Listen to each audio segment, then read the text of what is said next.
गाना रहने दो ना, छोड़ो ना गाना, काय में चाहिए गाना यार। जल्दी 5 मिनट का ब्रेक है, फिर चालू करें नया चैप्टर।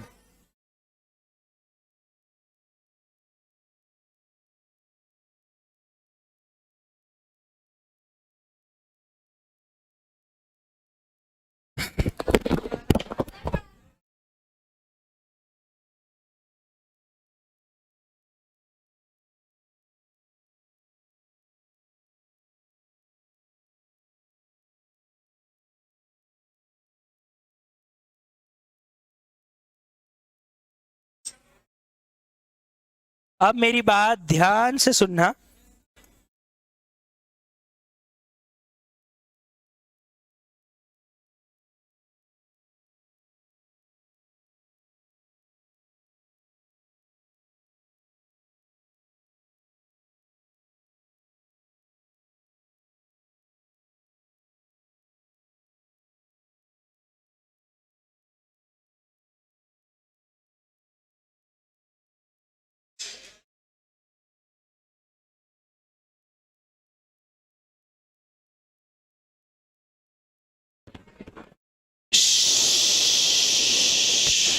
आवाज बिल्कुल बंद।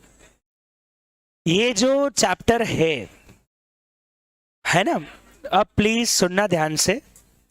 बहुत ही, अब इसके क्वेश्चन, हाँ सारी बातें बता देता हूँ आपको, सारी चीजें मैं आपको बता देता हूँ, इसका बैकग्राउंड दे देता हूँ, क्या था कैसे था और ये क्या है। बहुत इंपॉर्टेंट है, सुनना सब लोग ध्यान से। प्लेस ऑफ सप्लाई टॉपिक अभी तक आईसीआई ने सिर्फ सीए फाइनल में सहेज के रखा था, सीए इंटर में नहीं था। और मैं हमेशा ये सोचता था कि इतना इंपॉर्टेंट टॉपिक होने के बावजूद भी ये सीए इंटर में क्यों नहीं है।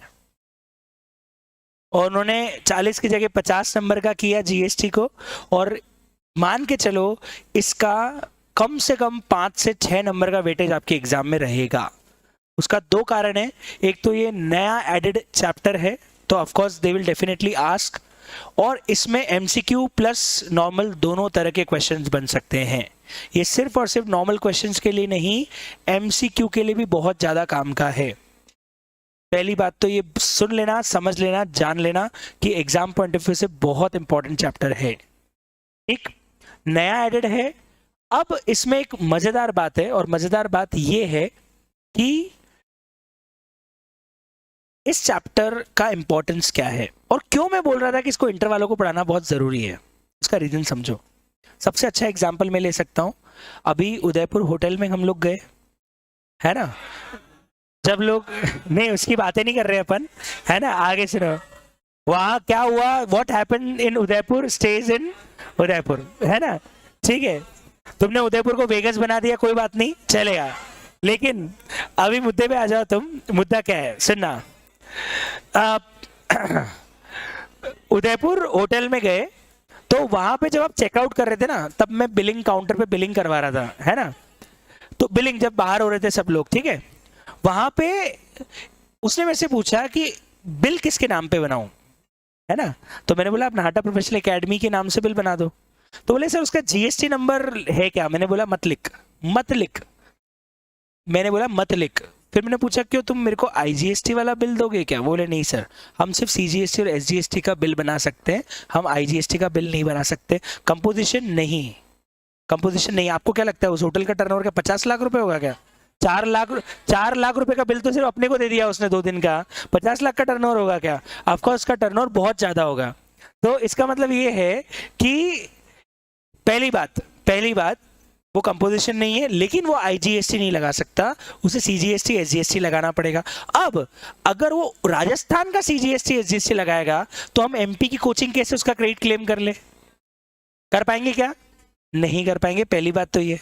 तो मैंने उसको बोला तू नाटा एकेडमी का जीएसटी नंबर छोड़, तो मेरे को नॉर्मल बिल बना दे, मेरे को नाटा एकेडमी का जीएसटी नंबर देना ही नहीं है, क्योंकि मेरे को पता है मेरे 2B में दिख भी जाएगा ना तो मैं उसका आईटीसी क्लेम, क्योंकि मेरा 23 वाला रजिस्ट्रेशन है और राजस्थान का 09 या 19 पता नहीं कौन सा है वो रजिस्ट्रेशन है, तो वो सीजीएसटी एसजीएसटी राजस्थान का मैं यहाँ पे क्लेम ही नहीं कर पाऊंगा। अब सवाल आता है होटल वाले ने क्यों बोला कि मैं आपको आईजीएसटी का बिल नहीं बना के दे सकता, क्योंकि प्लेस ऑफ सप्लाई में एक प्रोविजन है, और वो ये बोलता है कि अगर आप किसी होटल में जाके रुक रहे हो तो ये माना जाएगा कि सप्लाई वहीं हो गई है। मतलब सप्लाई चालू कहाँ हुई? उदयपुर में। और सप्लाई कंप्लीट भी कहाँ हो गई? उदयपुर में। तो पहले बताओ ये इंटर स्टेट सप्लाई हुई कि लोकल सप्लाई हुई? क्योंकि आपके यहाँ होटल नहीं आ रहा है, आप होटल के यहाँ जा रहे हो। तो पहले बताओ कंजम्पशन ऑफ सर्विस कहाँ हो गया? राजस्थान में कि एमपी में? राजस्थान में। तो बताओ उसके लिए सप्लाई इंटर स्टेट हुई कि लोकल हुई? लोकल। तो वो अपने आप लोकल टैक्स लगाएगा कि नहीं लगाएगा? हम कहां से आए?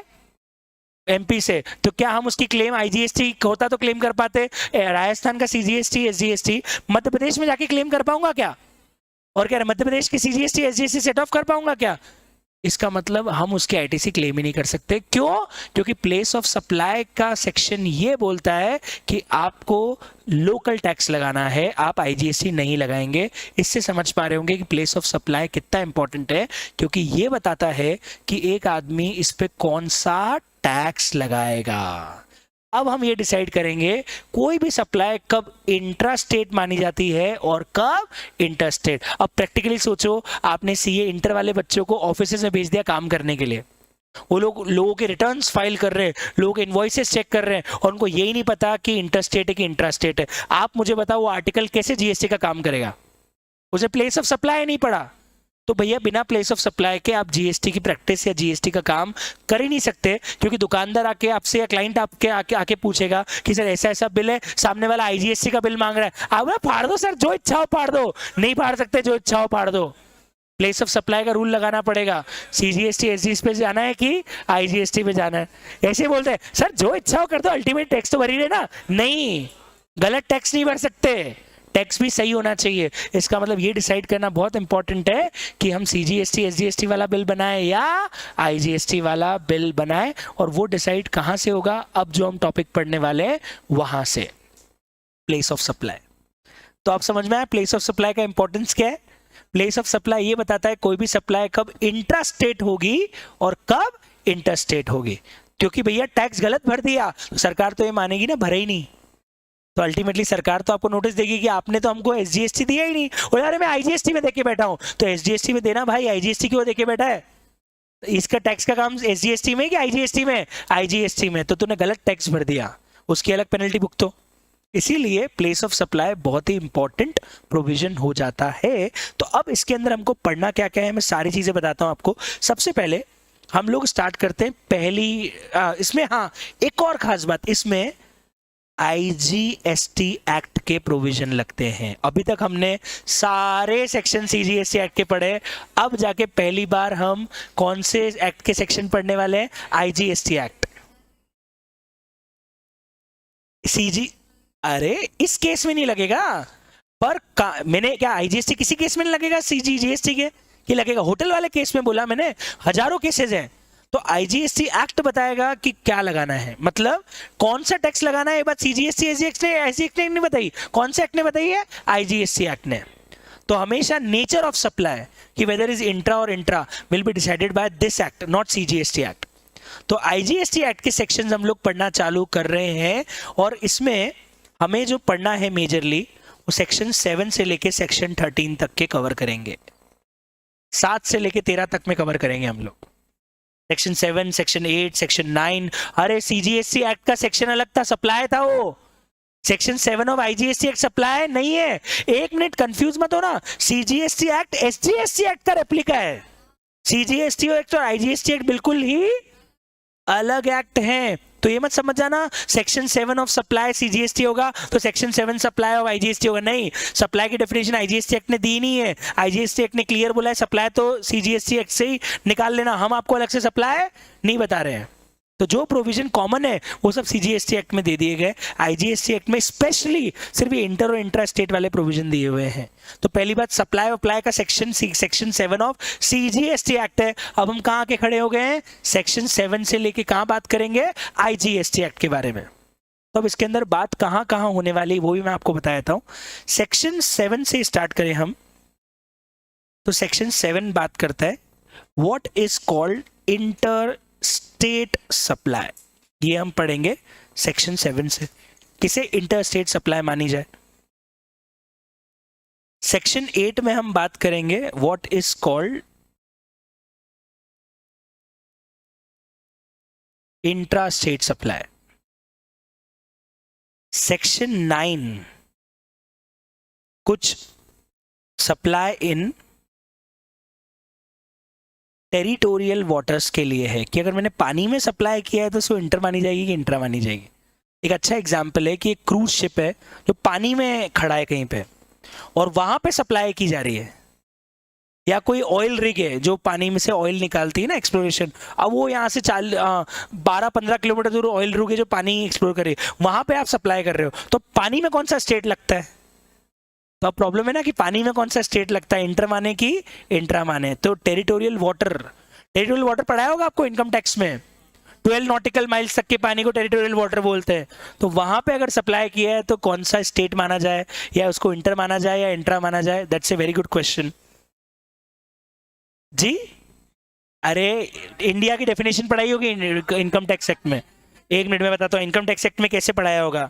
नक्शा बनाया होगा, ये ऐसे कोई नक्शा बनाया भारत का? अब नक्शा मेरे से मत एक्सपेक्ट करो, है ना। अब सुनो, 12 नॉटिकल माइल्स तक के पानी को क्या बोलते हैं? TWI। और 200 नॉटिकल माइल्स तक के पानी को बोलते हैं एक्सक्लूसिव इकोनॉमिक जोन। पढ़ाया होगा? पढ़ाया ही नहीं पढ़ाया हो तो अब 1 मिनट, मेरे को समझ नहीं आ रहा है। कुछ बच्चे बोल रहे पढ़ाया है, बाकी बोल रहे नहीं पढ़ाया है। हाँ, ऐसे कैसे हो सकता है कि एक को पढ़ाया और एक को नहीं पढ़ाया? अच्छा, अर्ली बर्ड वालों को पढ़ाया है, ऐसा है क्या?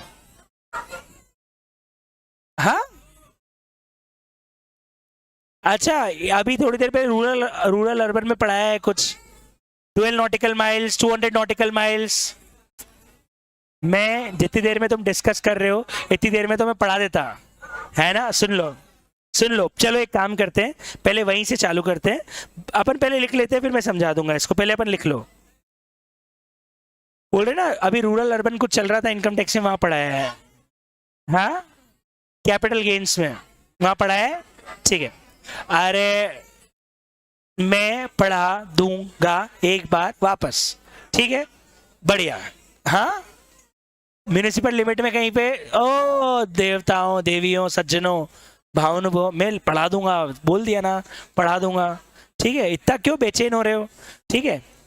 सेक्शन 9 है सप्लाई इन टेरिटोरियल वाटर्स। क्या होता है मैं बता दूंगा।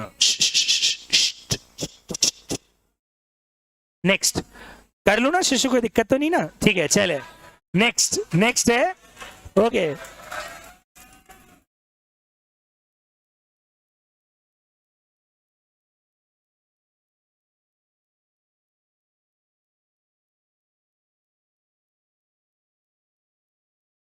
अगला है place of supply of goods. मतलब अगर मैंने गुड्स की सप्लाई करी है तो उसके लिए प्लेस ऑफ सप्लाई डिसाइड होता है 10 सेक्शन 10 से, गुड्स के लिए। मतलब यहाँ भी गुड्स और सर्विसेज के लिए पॉज के सेक्शन अलग अलग हैं। तो अगर गुड्स की सप्लाई है तो प्लेस ऑफ सप्लाई कौन से सेक्शन से डिसाइड होता है? 10। सेक्शन 11 है इंपोर्ट और एक्सपोर्ट ऑफ गुड्स के लिए,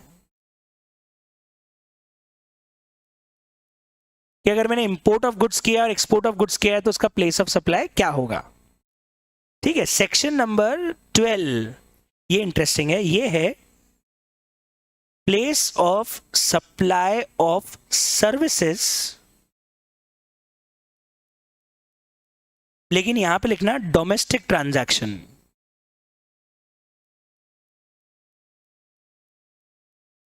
इंडिया से इंडिया में, मतलब रिसीवर भी इंडिया का है और देने वाला भी इंडिया का है, सर्विस प्रोवाइडर भी इंडिया का है और रिसीवर भी इंडिया का है, तो डोमेस्टिक ट्रांजैक्शन माना जाता है। वहां पे लगता है 12।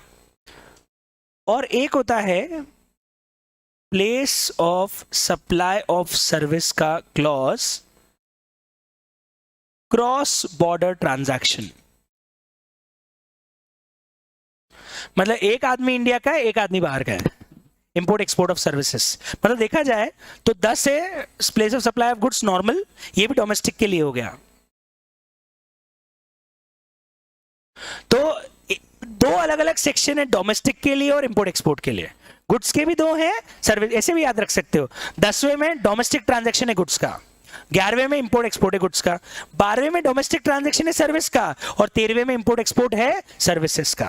तो दो सेक्शन डोमेस्टिक ट्रांजैक्शन के, दो सेक्शन क्रॉस बॉर्डर ट्रांजैक्शन के, जहां पे एक आदमी इंडिया का और एक आदमी बाहर का है। तो ऐसे करके हमारे पास सेक्शन 7 से लेके सेक्शन 13 तक पूरा प्लेस ऑफ सप्लाई के मेजर प्रोविजन आते हैं। इसके अलावा थोड़ी बहुत ऊपर नीचे प्लस माइनस थियरी होगी, वो सब भी हम बात करेंगे। लेकिन अब सवाल आता है sir what is inter state and what is intra state supply. Of course को लिखेंगे अपन प्रॉपरली, लेकिन पहले 2 मिनट सुन लो एग्जैक्टली क्या होता है, मैं समझाता हूँ। उन्होंने ना देखो एक बात समझना सीधे, GST is a consumption based tax, है ना, ये तो मैंने आपको बताया है। तो अल्टीमेटली उनका ये देखना है कि यार अगर गुड्स है तो गुड्स का मूवमेंट कहां से कहां हो रहा है, कंज्यूमर कहां है और बेचने वाला कहां है। अगर बेचने वाला और रिसीव करने वाला एक ही स्टेट में है तो ऑफ कोर्स वो क्या मानी जाएगी, इंट्रा। और बेचने वाला और रिसीव करने वाला अलग अलग स्टेट में है, तो मतलब माल एक स्टेट से बिकेगा पर कंज्यूम दूसरे स्टेट में होगा, तो क्या मानी जाएगी, इंट्रा। Inter inter inter. तो इंपॉर्टेंट बात यह है, दो चीजें देखी जाती है, location of supplier and location of receiver. Supplier कहां लोकेटेड है और रिसीवर कहां लोकेटेड है, इसके हिसाब से डिसाइड होता है कि आपकी प्लेस ऑफ सप्लाई एग्जैक्टली क्या होगी। और प्लेस ऑफ सप्लाई से डिसाइड होगा कि उसे इंटर मानेंगे या इंट्रा। पर एक लॉजिक हमेशा दिमाग में रखना, जीएसटी में हमेशा प्लेस ऑफ सप्लाई वो होगी जहां पे एक्चुअली सर्विसेज या गुड्स का कंजम्पशन हो रहा है। क्या बोल रहा हूं, जहां पे अल्टीमेटली सर्विसेज या गुड्स का। तो होटल वाले केस में क्यों बोल रहा हूं, क्योंकि उदयपुर में लिया, क्योंकि आपका कंजम्पशन उदयपुर में ही हो गया, क्योंकि गुड्स नहीं ना कि लेके आ जाओ, अल्टीमेटली ले आए होंगे आप लोग, मेरे को पता है कांच की बोतलें गायब थी वहां से, लेकिन अल्टीमेटली पॉइंट ये है कि साहब और यहाँ से लेके रखे गए थे ना। हाँ, यहाँ से बच्चे इतने अच्छे बच्चे कि अपने घर से लाके होटल में रखे गए ना, बहुत बढ़िया, सही बात है, मेरे को ही सिखा रहे हो तुम, ठीक है। तो पॉइंट ये है साहब कि हमेशा एक लॉजिक ध्यान रखना, पूरा प्लेस ऑफ सप्लाई का एक बेसिक प्लॉट है, कंजम्पशन कहाँ हुआ है, हमेशा ध्यान रखना। कंजम्पशन बेस्ड टैक्स है तो हम ये देखेंगे गुड्स को कंज्यूम कहाँ कर लिया। तो इसका बहुत इजी एग्जांपल है, आप रेस्टोरेंट में खाना खाने गए मुंबई में और आपने बिलिंग एड्रेस लिखवाया इंदौर, तो बताओ आईजीएसटी लगाएगा कि सीजीएसटी एसजीएसटी लगाएगा, वो सीजीएसटी एसजीएसटी ही लगाएगा, क्योंकि कंजम्पशन तो वही हो गया ना, आप क्या खाना लेके थोड़ी आए। समझ में आ रही है बात। चलो मुझे बताना, आपने आपके होलसेलर को फोन किया गुजरात के कि मेरे को इंदौर में माल डिलीवर कर दे, आप बताओ इंटर मानोगे कि इंटर मानोगे, इंटर, क्योंकि माल कहां डिलीवर हो रहा है, इंदौर में, कहां से निकल रहा है, तो दिख रहा है कि ट्रांजैक्शन इंटरस्टेट होगा, क्योंकि अल्टीमेटली निकला गुजरात से और कंजम्पशन मध्य प्रदेश में होगा, तो अल्टीमेटली इस पे क्या लग जाना चाहिए, आईजीएसटी। बेसिक प्लॉट बता रहा हूं, कानून तो बाद में बताऊंगा, अभी बता रहा हूं एक बेसिक स्ट्रक्चर जिसके ऊपर पूरा प्लेस ऑफ सप्लाई खड़ा हुआ है, वो स्ट्रक्चर है कंजम्पशन कहां हो रहा है, गुड्स का और सर्विसेज का। गुड्स का तो आसान है पता करना, मुश्किल कहां आएगी, सर्विसेज में, क्योंकि टेंजिबल नहीं है। तो एग्जाम पॉइंट ऑफ व्यू से सबसे इंपॉर्टेंट मुझे ये सेक्शन लगता है और एक ये लगता है सबसे इंपॉर्टेंट, 10 और 12 आपने समझ लिया तो मुझे लगता है 70% प्लेस ऑफ सप्लाई यही है बस, 10 और 12। 11 में कुछ नहीं है, 9, 8, 7 में कुछ भी नहीं है। मेन अगर आपको पूरा समझना है 10 और 12 का बेसिक प्लॉट समझ लो, आपको इसी में आपका पूरा एग्जाम का काम हो जाएगा। सबसे ज्यादा एग्जाम में क्वेश्चन 10 और 12 में से ही आने हैं। बताओ सबको समझ में आया या नहीं आया। चलिए थैंक यू गाइस, तो कल मिलते हैं और कल हम लोग प्लेस ऑफ सप्लाई को स्टार्ट करेंगे। ये नया चैप्टर रेड है तो इसको बहुत ढंग से अच्छे से शांति से पढ़ना रहेगा। थैंक यू, मैं शीट अभी अपडेट कर देता हूं दोनों। धन्यवाद।